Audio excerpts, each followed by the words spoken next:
génération Y ou pas? Les jeunes gens sont malfaisants et paresseux, ils ne seront jamais comme les jeunes d'autrefois. Qui a pu s'exprimer ainsi? Un dirigeant d'entreprise? Un homme politique? Un des nombreux managers de votre entreprise?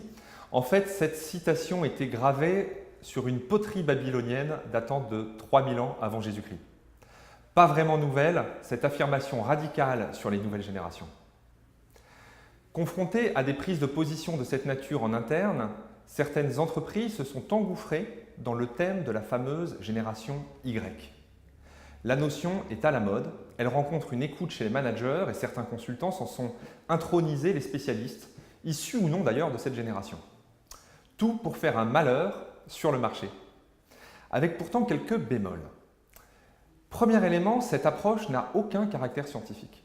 Il n'existe à ce jour aucune étude basée sur une démarche rigoureuse qui ait démontré ce qui est si souvent affirmé sur cette population. La notion est apparue aux États-Unis en 1992. Elle est de fait glissante et recyclée très régulièrement.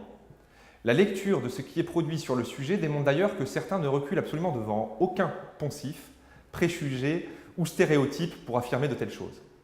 Cette génération Y serait ni plus ni moins que digitale, mondiale avec des attentes très proches d'un pays à l'autre, impertinente, court-termiste, changeant les codes, les institutions, se mettant en rupture des modes précédentes.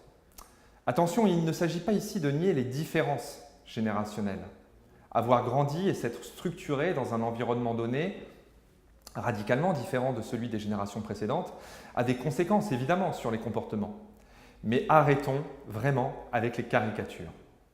Pour ne prendre qu'un exemple, affirmer comme beaucoup que toute cette génération ne cherche qu'à se libérer du travail, vécu réellement comme une contrainte, c'est oublier le niveau d'engagement de ces profils dans certaines entreprises.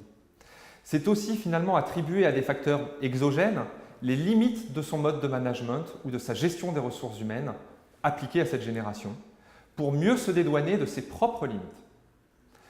Sauf à être ethnologue ou à s'appuyer sur des travaux à caractère scientifique qui restent réellement à produire, les efforts de caractérisation de cette génération sont vraiment voués à l'échec.